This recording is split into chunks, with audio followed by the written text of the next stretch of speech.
Bien que la Grande-Bretagne fût en guerre, on en voyait très peu de signes dans les champs et les ruelles du Kent, du Surrey et du Sussex durant ces premiers jours d'août 1940. Les haies débordaient d'un vert estival dense. Les vergers ployaient sous le poids des fruits. Et les longues après-midi dorées s'étiraient comme si le monde au-delà de la Manche était le problème de quelqu'un d'autre. Les fermiers s'occupaient de leur récolte. La guerre, malgré toute son horreur, semblait encore se passer loin. Mais cette illusion était sur le point de voler en éclats. Au matin du jeudi 8 août, une nouvelle phase décisive s'ouvrit dans ce que l'histoire allait appeler la bataille d'Angleterre. Durant les semaines précédentes, la force aérienne allemande, la Luftwaffe, avait concentré ses efforts sur le trafic maritime britannique dans la Manche, lançant des sorties contre les côtes sud et est. Il s'agissait d'attaques exploratoires, visant à tester les défenses britanniques et à mesurer leur réaction. Mais à partir du 8 août, ces attaques prirent une intensité nouvelle et terrifiante. La nuit précédente, un convoi de navires marchands à faible vitesse, escorté par des destroyers de la Royal Navy, avait commencé sa traversée de la Manche. Il transportait de la nourriture et des munitions, le sang vital d'une nation assiégée. Mais le convoi avait été repéré par les Allemands, et tôt le lendemain matin, des vagues de bombardiers en piqué Stuka, escortés par des chasseurs, fondirent sur les navires. Le hurlement des sirènes des Stuka, ces cris de banshee mécaniques conçus pour terroriser quiconque se trouvait en dessous, emplit l'air, tandis que les bombes déchiraient l'eau et les coques des navires. Marchant, 7 escadrons de Hurricanes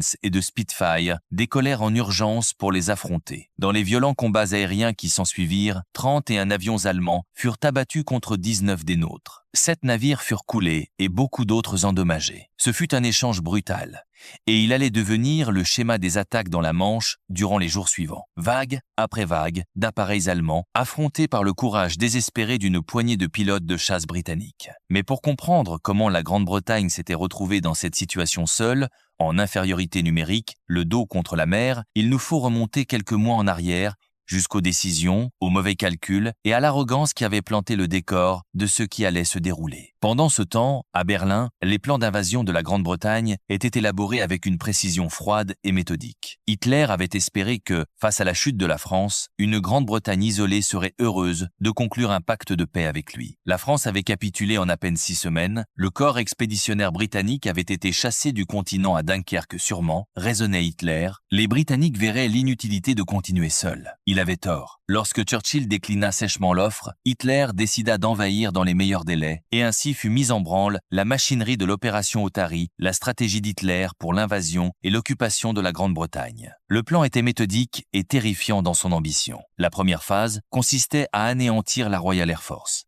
Avec la RAF détruite, l'Allemagne aurait le contrôle total des voies aériennes et maritimes à travers la Manche. La deuxième phase débuterait par la destruction des défenses côtières britanniques. La Luftwaffe larguerait alors d'importants contingents de parachutistes pour s'emparer des aérodromes et établir des têtes de pont. Et la troisième phase, l'invasion proprement dite, verrait des divisions de Panzer traverser la Manche à bord de barges rapides, sous le parapluie protecteur des chasseurs de la Luftwaffe. Des points de troupes débarqués s'enfonceraient dans l'Angleterre pour diviser, encercler et détruire toute résistance. Sur le papier, le plan semblait irrésistible. Et à vrai dire, il semblait qu'il y eût très peu de moyens dans toute la Grande-Bretagne pour l'arrêter. Les chiffres étaient brutaux et accablants. Il n'y avait pas assez de matériel dans tout le pays pour équiper une seule division moderne. Un seul char pour chaque 1600 km² de territoire. Une seule mitrailleuse pour chaque mille de côte. La Royal Navy, aussi redoutable fût-elle, était dispersée aux 4 coins du globe, protégeant les routes vitales d'approvisionnement en nourriture et en matières premières, de l'Atlantique au Pacifique. Et de toute façon, il eût été suicidaire d'employer la flotte dans les eaux étroites de la Manche, avec des avions allemands volant au-dessus pour lâcher bombes et torpilles sur tout ce qui bougeait. Et puis il y avait la Royal Air Force, le dernier rempart de la Grande-Bretagne, mais elle était inférieure en nombre à l'ennemi dans un rapport de 10 contre 1, tant en hommes entraînés qu'en machines.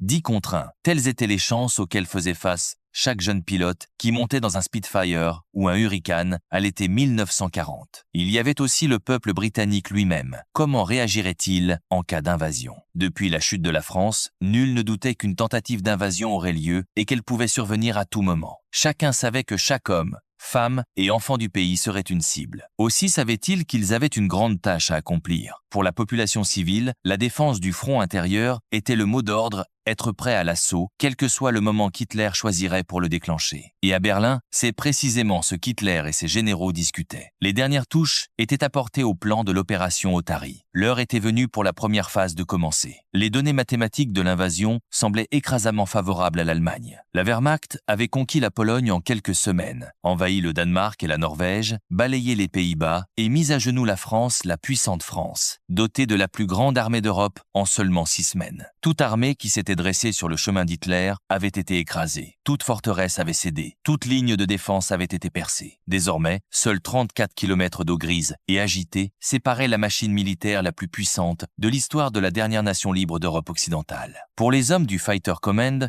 les enjeux n'auraient pu être plus élevés. Ils ne se battaient pas pour des territoires, des ressources ou des avantages politiques. Ils se battaient pour leur survie, la survie de leur pays, de leur famille et de tout ce qui leur était cher. S'ils échouaient, il n'y aurait pas de seconde chance. Il n'y aurait pas de repli stratégique pour combattre un autre jour. Il n'y aurait que la conquête, l'occupation et la croix gammée flottant au-dessus de Buckingham Palace. Telle était la réalité qu'ils affrontaient chaque matin en montant dans leur cockpit, et c'est cette réalité qui les poussait à se battre avec une férocité et une détermination que les pilotes de Göring n'avaient jamais rencontrées auparavant. Göring envoya des centaines d'appareils de tout type bombardiers, chasseurs, bombardiers en piqué à travers ses 34 km de Manche. À peine 8 petites minutes de vol. C'était tout ce qui séparait les aérodromes du nord de la France des côtes du sud de l'Angleterre. 8 minutes entre la sécurité et l'anéantissement. Les premières tactiques consistèrent à bombarder les convois transportant nourriture et munitions depuis l'étranger, à destination des ports de Bristol, Southampton et Londres. Les avions allemands avaient déjà effectué des raids sporadiques durant juillet, mais c'était là la première attaque pleinement concentrée. Le 8 août, la phase suivante de la bataille d'Angleterre avait commencé pour de bon. Göring avait promis à la Luftwaffe qu'elle rencontrerait peu de résistance de la part de la RAF et qu'elle parviendrait à la neutraliser rapidement.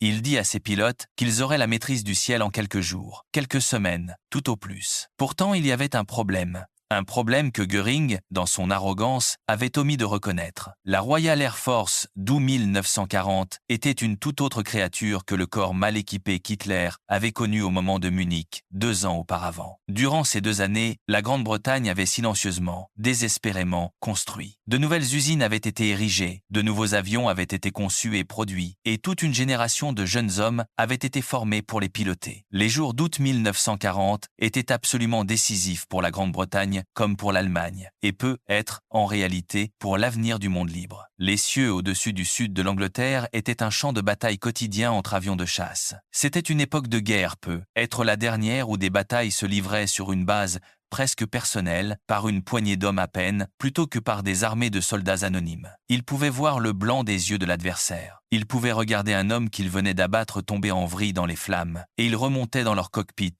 et recommençaient, encore, et encore, et encore. Ces jeunes hommes, dont beaucoup avaient à peine dépassé l'adolescence, tinrent en échec les forces nazies largement supérieures en nombre. Ils donnèrent à la Grande-Bretagne le répit dont elle avait si désespérément besoin pour porter ses défenses à la hauteur de la situation. Pendant ce temps, les bombardiers allemands continuaient à pilonner les côtes de la Tamise, à travers le Kent et le Sussex, jusqu'à Weymouth et au-delà. Les combats eux-mêmes étaient d'une brièveté terrifiante et d'une violence impossible. Un combat aérien, qui semblait une éternité pour les pilotes qui y participaient, pouvait ne durer que quelques minutes. Ils se battaient à des vitesses de plus de 500 km à l'heure, engageant des virages si serrés que le sang se retirait de leur tête et que leur vision se réduisait à un tunnel grisâtre. Ils tiraient leurs armes en courtes rafales sauvages, sachant qu'ils ne disposaient que de 15 secondes de munitions. Une seule rafale bien ajustée pouvait envoyer un adversaire spiraler vers la terre en flammes. Un seul instant d'inattention pouvait signifier la mort. Pas de marge pour l'erreur. Pas de place pour l'hésitation, et bien peu de temps pour la peur. Et quand ils atterrissaient, s'ils atterrissaient, ils roulaient jusqu'à leur poste de dispersion, sortaient de leur cockpit sur des jambes tremblantes, d'épuisement et d'adrénaline, buvaient une tasse de thé et attendaient la sonnerie qui les renverrait dans les airs. Certains effectuèrent tant de sorties en une seule journée qu'ils perdirent le compte. Certains étaient si épuisés qu'ils ne pouvaient plus se souvenir des détails des combats qu'ils venaient tout juste de survivre. Dans les 10 premiers jours de cette phase de la bataille d'Angleterre, les Allemands lancèrent pas moins de 26 attaques majeures. Leurs pertes en appareils s'élevèrent à 4 fois les nôtres, un ratio qui défiait tous les calculs du haut commandement allemand. Pour chaque avion britannique perdu, 4 appareils allemands étaient détruits. Et il y avait un autre facteur jouant en faveur de la Grande-Bretagne. Jusqu'à 60 des pilotes britanniques qui s'éjectaient au-dessus du sol anglais étaient secourus avec succès par le service de sauvetage Air Mer. La plupart des hommes récupérés étaient des pilotes formés et expérimentés, heureusement en mesure de combattre à nouveau contrairement aux pilotes allemands que la Grande-Bretagne récupérait, eux qui devenaient prisonniers de guerre. Chaque pilote allemand abattu au-dessus de l'Angleterre était une perte définitive. Chaque pilote britannique qui survivait était de retour dans son cockpit. Le lendemain, les Allemands portèrent désormais leur attention de plus en plus sur les villes portuaires telles que Southampton, Plymouth et d'autres, cherchant à paralyser les ports avant que les approvisionnements venus d'outre-mer ne passent d'un mince filet à un véritable flot. Les docks étaient bombardés sans relâche, les entrepôts étaient mis à feu, les grues étaient tordues en ferraille inutilisables. Bien que les ports subissent un assaut terrible, ils ne pouvaient être entièrement neutralisés et des cargaisons vitales continuaient d'être déchargées. Sous la protection de la RAF au-dessus d'eux, il semblait que s'attaquer aux Hurricanes et aux Spitfire dans les airs ne fonctionnait tout simplement pas. Göring décida alors d'essayer une approche différente. S'il ne pouvait les abattre dans le ciel, il les écraserait au sol. La Luftwaffe tourna son attention vers les aérodromes Hawking, Manston, Tangmere, Biggin Hill, des noms qui allaient devenir familiers à tous les citoyens de Grande-Bretagne. De nombreux appareils furent sauvés grâce à l'esprit de décision de leurs équipes au sol, garés dans les coins des aérodromes, près des arbres et des haies, plutôt que laissés sur les pistes comme des cibles faciles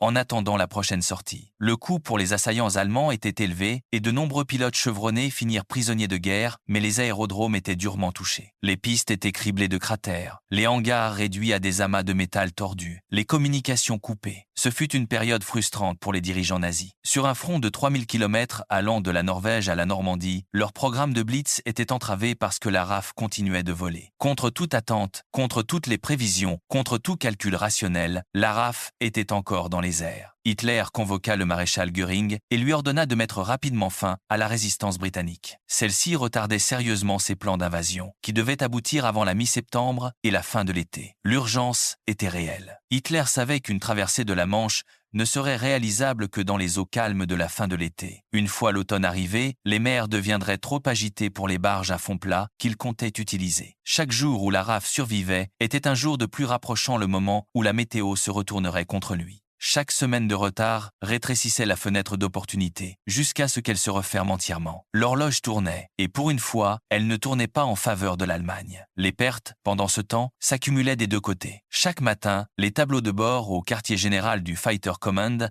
étaient mis à jour. Appareils perdus, pilotes tués, pilotes blessés, pilotes portés disparus. Les chiffres étaient sombres, mais ils l'étaient encore davantage pour la Luftwaffe. L'armée de l'air de Göring saignait pilotes et appareils à un rythme qu'elle ne pouvait maintenir indéfiniment. La Manche, qui n'était censée être qu'un obstacle mineur, était devenue un cimetière pour les aviateurs allemands. Ceux qui s'éjectaient au-dessus de l'Angleterre étaient capturés. Ceux qui tombaient dans la Manche se noyaient souvent avant que les secours ne puissent les atteindre. L'usure était implacable. Göring ordonna des attaques à outrance, non seulement sur les aérodromes plus à l'intérieur des terres, mais aussi sur les usines, les ateliers mécaniques et tout ce qui alimentait l'industrie aéronautique. S'il ne pouvait neutraliser la RAF dans les airs, il espérait l'asphyxier sur les chaînes d'assemblage. Plus de Spitfire, plus de Hurricane, plus de moteurs de rechange, plus de pièces détachées, affamer la bête, et elle finirait par mourir. Il adopta la tactique de déployer proportionnellement davantage de chasseurs par bombardier, de sorte que ces derniers soient bien protégés dans leur mission de destruction, escortés par leurs chasseurs tout autour d'eux,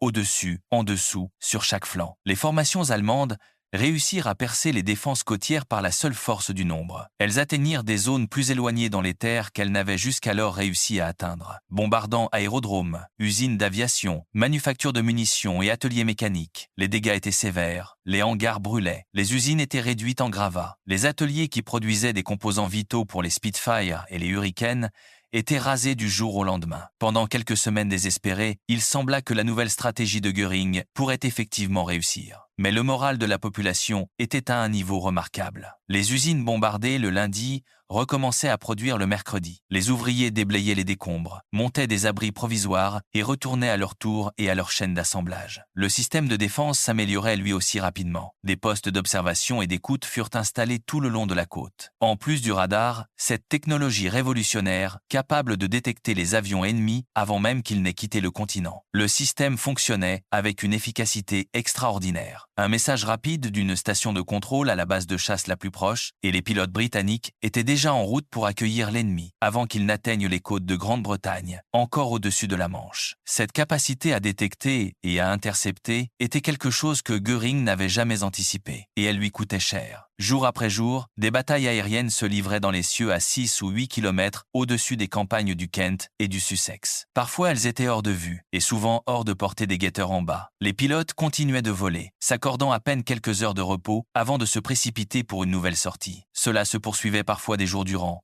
Ils volaient jusqu'à ne plus pouvoir garder les yeux ouverts, atterrissaient, buvaient une tasse de thé et repartaient. L'épuisement était écrasant. Les pertes s'accumulaient, mais ils continuaient. Pour les dirigeants nazis, leur plan d'invasion n'avançait guère.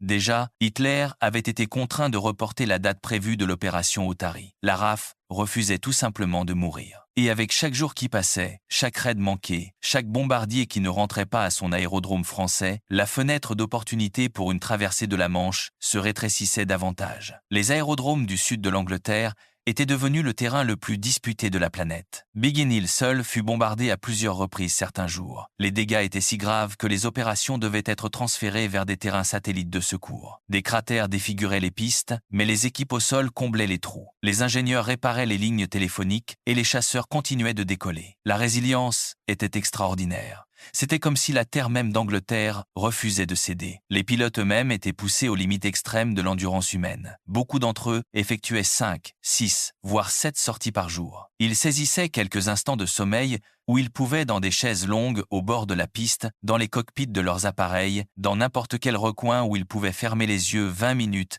avant que la sonnerie retentisse à nouveau et qu'ils sprintent vers leurs avions. Et les pertes parmi eux étaient dévastatrices. L'espérance de vie moyenne d'un pilote de chasse durant ces semaines se mesurait non pas en mois, mais en jours. Les nouveaux pilotes arrivaient des écoles d'entraînement, effectuaient leur première sortie et étaient morts avant l'heure du thé. Les pilotes expérimentés portaient un fardeau que peu pouvaient imaginer. La certitude que chaque ami qu'ils se faisaient pouvait avoir disparu le lendemain et la conscience que leur propre tour pouvait venir à tout moment. Pourtant, ils continuaient de voler, ils continuaient de se battre et lentement, imperceptiblement, ils étaient en train de gagner. Le moment était venu d'employer une tactique entièrement différente. Désormais, l'objectif était clair et simple. Écraser et dévaster l'esprit et le moral du peuple britannique, rendre impossible la poursuite de la guerre contre les nazis. Si la RAF ne pouvait être détruite, ni dans les airs ni au sol, pouvait-on briser la volonté du peuple qui la soutenait. Cela commença dans l'après-midi du samedi 7 septembre 1940. 300 bombardiers, escortés par 600 chasseurs, obscurcirent le ciel au-dessus de l'estuaire de la Tamise. C'était une formation si vaste qu'il fallut 20 minutes pour qu'elle passe au-dessus des têtes. La cible n'était pas les aérodromes, ni les stations radar, ni les ports. La cible, c'était Londres elle-même. Ce basculement des objectifs militaires vers la capitale fut, bien que personne ne le sût sur le moment, une erreur stratégique de premier ordre. Il offrit aux aérodromes éprouvés du Fighter Command un répit désespérément nécessaire. Il donna aux équipes au sol le temps de réparer les pistes et les liaisons de communication. Et il donna aux pilotes quelques précieuses heures de repos. Mais pour la population de Londres, il marqua le début d'une épreuve qui allait la mettre à l'épreuve jusqu'au plus profond d'elle-même. Pour la Luftwaffe, il n'était plus question de prétendre ne viser que des cibles militaires. Les docks furent touchés, les usines furent touchées, mais aussi les maisons, les écoles, les hôpitaux, les églises. Des rues entières furent réduites en montagnes, de briques et de bois brisés. Des familles sortirent de leurs abris à l'aube pour découvrir que leur maison avait disparu, que leur quartier était méconnaissable, que leurs voisins étaient morts ou portés disparus. Tout au long de la semaine suivante, Göring envoya des escadres de bombardiers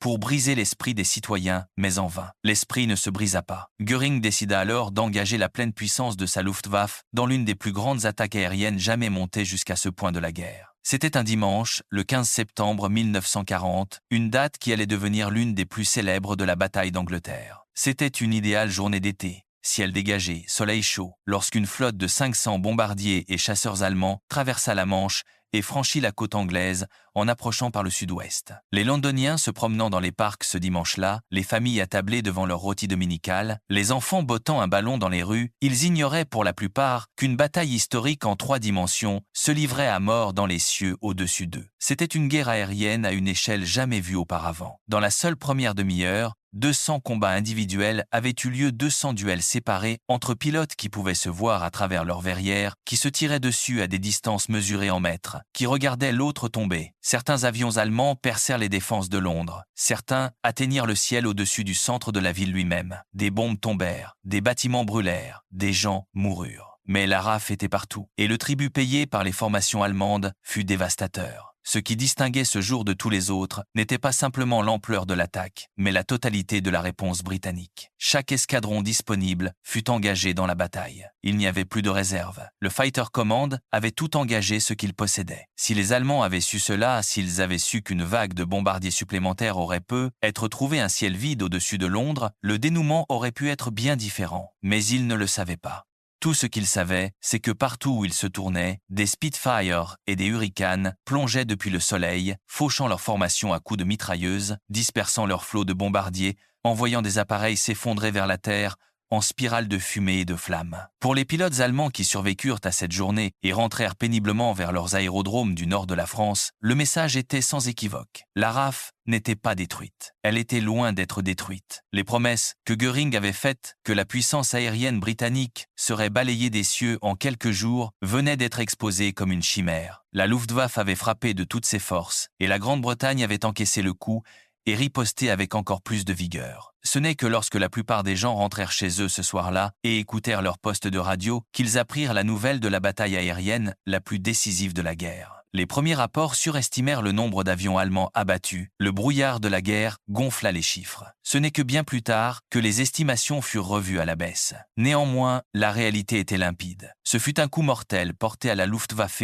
et au plan d'Hitler pour l'invasion de la Grande-Bretagne. Le 17 septembre, 2 jours à peine après la bataille, l'invasion fut repoussée indéfiniment. L'opération Otari, ce grand projet d'envoyer des divisions de Panzers à travers la Manche, de larguer des parachutistes sur le sol anglais, de défiler triomphalement dans Londres, c'était terminé. Pas officiellement annulé, juste reporté. Mais tout le monde le savait. Le 15 septembre 1940, le jour où l'invasion mourut. Mais la fin de la menace d'invasion ne signifiait pas la fin des bombardements. Loin de là. La politique militaire nazie se déplaça désormais entièrement vers la destruction de la capitale, principalement de nuit. La RAF ne pouvait guère intervenir après la tombée du jour, la technologie permettant un combat nocturne efficace n'en était encore qu'à ses balbutiements. Ainsi, quand le soleil se couchait, la défense de Londres reposait sur l'efficacité des projecteurs et la précision de la défense antiaérienne. Les bombardiers allemands se concentrèrent particulièrement sur les Docklands de Londres et laissèrent les quartiers de l'East End en proie à un brasier rugissant. Les docks étaient, certes, une cible militaire légitime, le point de passage d'une grande partie des denrées alimentaires importées et du matériel de guerre britannique. Mais les bombes ne faisaient pas la distinction entre un entrepôt rempli de grains et une maison en terrasse remplie de familles. Les incendies se propagèrent. La dévastation fut aveugle. Nuit après nuit, les bombardiers revinrent. Les habitants de Londres apprirent à dormir sous terre, dans les stations de métro, sur les quais, enveloppés dans des couvertures, leurs enfants serrés contre eux. Ils apprirent à reconnaître les sons, le bourdonnement lointain qui grossissait, le craquement des explosions qui se rapprochaient. Les bombardiers britanniques, eux, portaient le Blitz dans le pays d'où ils venaient. La RAF frappait les villes allemandes, les usines, les cibles militaires. C'était une force modeste, sans commune mesure avec ce que deviendrait éventuellement le Bomber-Command, mais c'était une déclaration de défi. La Grande-Bretagne n'endurait pas seulement. La Grande-Bretagne contre-attaquait. Les conducteurs d'ambulances, qui fendaient des rues jonchées de gravats et d'engins non explosés pour atteindre les blessés, les stations de métro de Londres devinrent un monde à part durant ces longues nuits. Des communautés entières se formèrent sur les quais. Les gens réclamaient leurs places habituelles. Les enfants faisaient leurs devoirs à la lumière des bougies. Les vieux couples partageaient couvertures et thermos de thé. Mais par-dessus tout, il y avait une sombre détermination partagée de tenir jusqu'au bout. Les stations sentaient la sueur, la poussière et la laine humide, et le grondement des trains avait été remplacé par le grondement des bombes, mais là-dessous, ils étaient en sécurité. Hitler était furieux. Il proclama les pilotes de la RAF des gangsters de nuit et, pour ce crime, jura d'exercer une vengeance milliaire sur les villes britanniques. La première cible de cette fureur vengeresse devait être la ville de Coventry. Dans la nuit du 14 novembre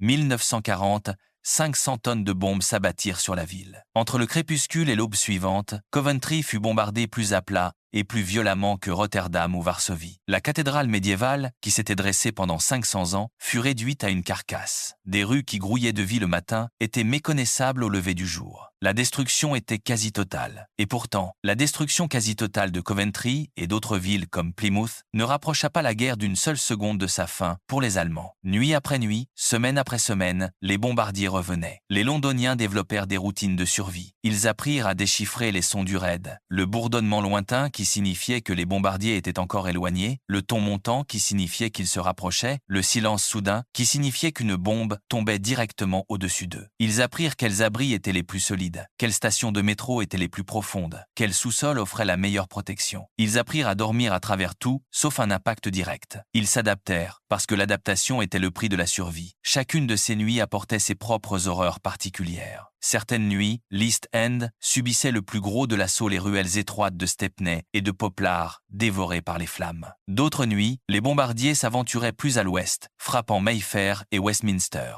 Le Parlement fut touché. Buckingham Palace fut touché. Le roi et la reine demeurèrent à Londres tout au long de la période, partageant le danger avec leur peuple, et le fait que même le palais eût été bombardé créa une étrange solidarité dans les décombres. Les équipes de nuit dans les usines continuaient de travailler pendant les raids. Les ouvriers se tapissaient sous leurs établis quand les bombes tombaient trop près, puis se relevaient et retournaient à leur tour.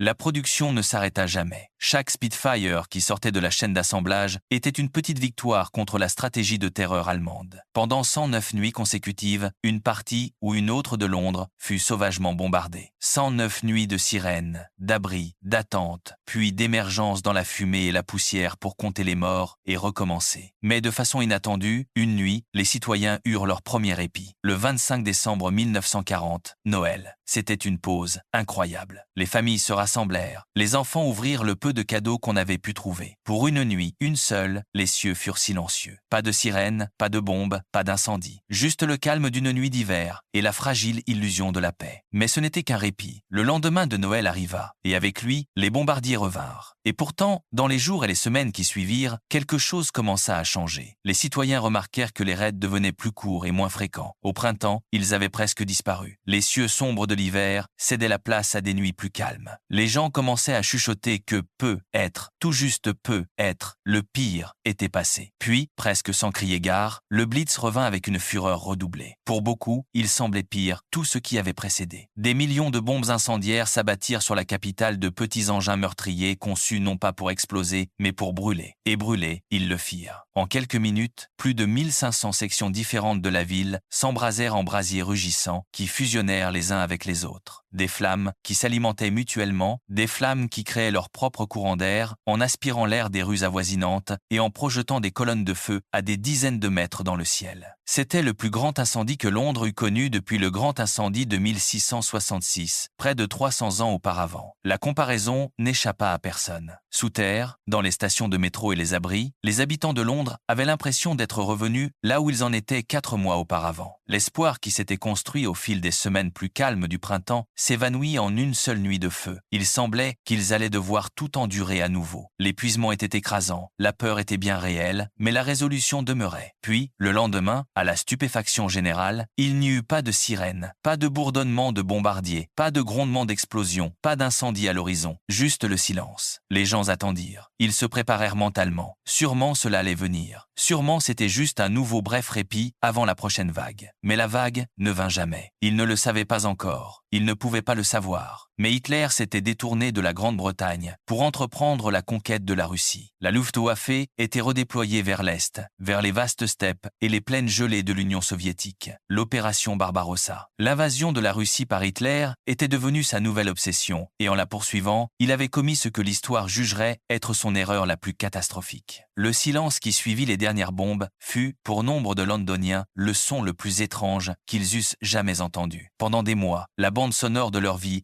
avait été faite de sirènes, d'explosions, du crépitement des incendies et du grondement des bâtiments qui s'effondraient. Désormais, il n'y avait plus que le calme. Les gens sortirent et levèrent les yeux vers des cieux qui, pour la première fois depuis ce qui semblait une éternité, étaient vides de toute menace. Ils regardèrent leur ville meurtrie, les vides dans la ligne d'horizon là où des bâtiments familiers s'étaient dressés, les mauvaises herbes poussant déjà dans les cratères de bombes, et ils comprirent, lentement, que quelque chose avait changé. Hitler avait parié que s'il faisait souffrir suffisamment le peuple britannique, celui-ci exigerait la paix. Il avait perdu ce pari, tout comme il avait perdu la bataille aérienne au-dessus de la Manche, tout comme il avait perdu la bataille pour les aérodromes, tout comme il était sur le point de perdre la guerre elle-même. La bataille d'Angleterre était terminée. Elle avait été finalement gagnée, mais pas par Hitler. Le coup de ce qui venait de se dérouler était vertigineux. Dans les cieux du sud de l'Angleterre, dans les rues en flammes de Londres, de Coventry et de Plymouth, une nation avait été mise à l'épreuve jusqu'à ses ultimes limites et avait refusé de plier. Hitler avait perdu 2375 appareils et leurs équipages. Pour la première fois dans la guerre, les Allemands avaient goûté à la défaite. Pendant près d'un an, ils avaient frappé la Grande-Bretagne de toute leur formidable puissance, la force aérienne la plus redoutable que le monde eût jamais vue, soutenue par les ressources d'un continent entier conquis. Ils avaient tout lancé contre cette petite île obstinée. Ils avaient tué plus de 40 000 Britanniques. Ils en avaient grièvement blessé 50 000 de plus. Ils avaient réduit des villes entières en gravats. Ils avaient laissé des centaines de milliers de personnes sans abri. Ils avaient bombardé cathédrales, hôpitaux, écoles et maisons. Les cicatrices physiques du Blitz mettraient des années à se refermer. Des quartiers entiers de Londres demeurèrent des friches de décombres et de fleurs sauvages pendant une décennie après la fin de la guerre. Les vides dans la ligne d'horizon, là où des églises et des immeubles de bureaux s'étaient autrefois dressés, rappelaient chaque jour ce qui avait été enduré. Les cicatrices écologiques durèrent encore plus longtemps. Et pourtant, quand le bilan fut dressé, quand la poussière fut retombée, quand les incendies se furent éteints et que la dernière alerte de fin d'alerte eut retenti, un fait immuable se dressait au-dessus de tous les autres. Du début à la fin de la toute première bombe, à la toute dernière, pas un seul soldat nazi ne posa le pied en envahisseur sur le sol de la Grande-Bretagne continentale. Pas un seul. Les plages que Hitler avait prévu de prendre d'assaut restèrent intactes. Les aérodromes où ses parachutistes étaient censés atterrir restèrent aux mains des Britanniques. Les routes sur lesquelles ces divisions de Panzers devaient déferler demeurèrent le domaine des fermiers, des familles et des volontaires de la Home Guard armés de fourches et de vieux fusils. L'opération Otari, ce grand et terrifiant projet d'envahir et d'occuper la Grande-Bretagne, ne fut jamais mise à exécution. Elle demeure l'un des grands « et si » de l'histoire. Et si la RAF avait été un peu plus faible? Et si le système radar avait failli? Et si le moral de la population s'était effondré? Et si Göring avait continué d'attaquer les aérodromes au lieu de se tourner vers les villes? Les marges étaient étroites, l'issue ne fut jamais certaine et les conséquences d'un échec auraient été impensables. Mais la portée de la bataille d'Angleterre dépasse largement la survie d'une seule nation. La bataille d'Angleterre et ceux qui la remportèrent gagnèrent aussi pour le monde une année de temps précieux dans lequel se préparer à la victoire finale. Songez à ce que représenta cette année. Dans les 12 mois qui suivirent la bataille d'Angleterre, les États-Unis se rapprochèrent de plus en plus de l'entrée en guerre. La puissance industrielle de l'Amérique commença à être mobilisée. L'Union soviétique fut entraînée dans le conflit, ouvrant un second front qui finirait par consumer l'armée allemande. Les pièces qui mèneraient finalement au débarquement, à la libération de l'Europe, à la défaite de l'Allemagne nazie, toutes nécessitaient du temps pour se mettre en place. Considérez l'état du monde à l'automne 1940. La France était tombée, les Pays-Bas étaient occupés, la Norvège et le Danemark étaient sous contrôle nazi, la Pologne avait été démembrée, l'Autriche absorbée, la Tchécoslovaquie avalée tout entière. Du cercle arctique aux Pyrénées, de la côte atlantique aux frontières de l'Union soviétique, la croix gammée flottait sur un continent conquis. La Grande-Bretagne se tenait seule dernière lueur vacillante de la démocratie dans un continent englouti par la tyrannie. Si cette lueur s'était éteinte, qui l'aurait rallumée? Où les forces de libération se seraient-elles rassemblées? Où les troupes américaines se seraient-elles concentrées pour le débarquement? D'où les bombardiers auraient-ils décollé pour frapper au cœur du Reich? Les réponses sont nulle part et personne. La survie de la Grande-Bretagne en 1940 ne fut pas seulement un accomplissement national, ce fut un tournant pour la civilisation elle-même. Le coup fut énorme. Des quartiers entiers furent rayés de la carte.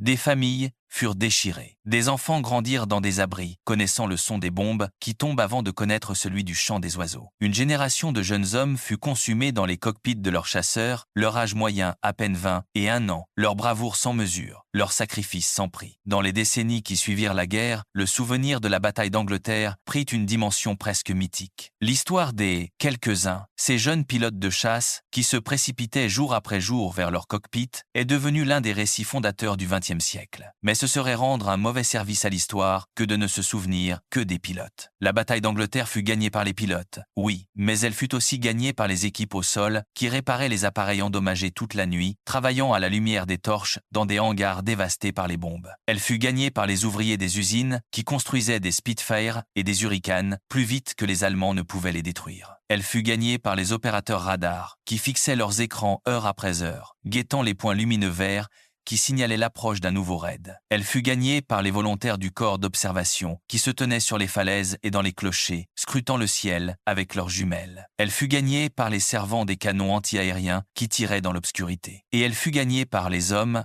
femmes et enfants ordinaires de Londres, Coventry, Plymouth, Southampton et de 100 autres villes et cités qui endurèrent le Blitz avec une résilience qui défie encore toute explication, qui s'abritèrent dans les stations de métro et en sortirent pour affronter les décombres, qui déterrèrent leurs voisins à main nue. Plus de 40 000 d'entre eux en payèrent le prix de leur vie. Ce n'étaient pas des soldats. Ils n'étaient pas entraînés au combat. C'étaient des commerçants, des enseignants, des dockers, des ménagères, des retraités et des enfants. Et ils supportèrent les assauts de la fureur d'Hitler nuit après nuit, pendant des mois. Les volontaires de la Home Guard, armés de peu plus que leur détermination et des armes qu'ils pouvaient trouver, s'entraînaient dans les champs et montaient la garde au poste d'observation. Les femmes de la terre prirent en charge les fermes, nourrissant une nation assiégée. Les ouvriers des usines, dont beaucoup de femmes qui n'avaient jamais travaillé hors de chez elles auparavant, produisaient Spitfires, Hurricanes et munitions à un rythme qui stupéfiait jusqu'aux planificateurs les plus optimistes. Les marins de la marine marchande, souvent oubliés dans le récit de cette histoire, continuèrent de naviguer avec leurs convois dans des eaux infestées de sous-marins et harcelés par les bombardiers de la Luftwaffe, apportant la nourriture, le carburant et les matières premières sans lesquelles la Grande-Bretagne aurait péri de faim.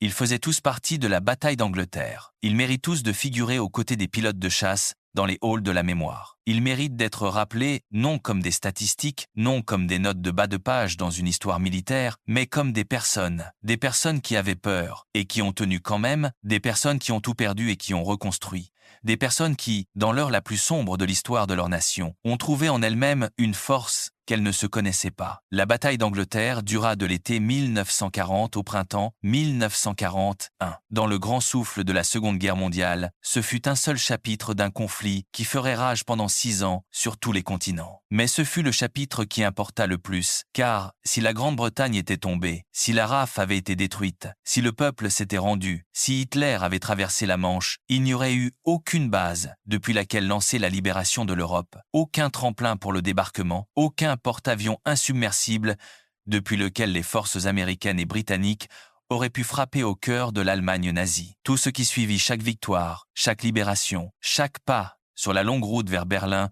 fut construit sur les fondations de ce qui s'était passé dans les cieux du sud de l'Angleterre à l'été et à l'automne 1940. Les Allemands perdirent 2375 appareils et leurs équipages. Ils tuèrent plus de 40 000 Britanniques et en blessèrent grièvement 50 000 de plus. Mais ils ne brisèrent pas la Grande-Bretagne. Ils n'envahirent pas, ils ne conquirent pas, et en échouant à le faire, ils perdirent quelque chose de bien plus important que des avions et des pilotes. Ils perdirent l'aura d'invincibilité qui les avait portés à travers l'Europe. Ils prouvèrent pour la première fois que la machine de guerre nazie pouvait être arrêtée. Et le monde en prit note. Des années plus tard, en regardant en arrière sur ces mois désespérés, Churchill offrirait son hommage immortel aux pilotes de chasse qui avaient tenu la ligne. Mais cet hommage appartient à tous les pilotes et les équipes au sol, les ouvriers des usines et les gardiens du feu, les mères dans les abris et les enfants dans les trains d'évacuation. Ils en faisaient tous partie. Ils ont tous joué leur rôle. La bataille d'Angleterre ne fut pas gagnée par des généraux, des politiciens ou une grande stratégie. Elle fut gagnée par des gens ordinaires qui,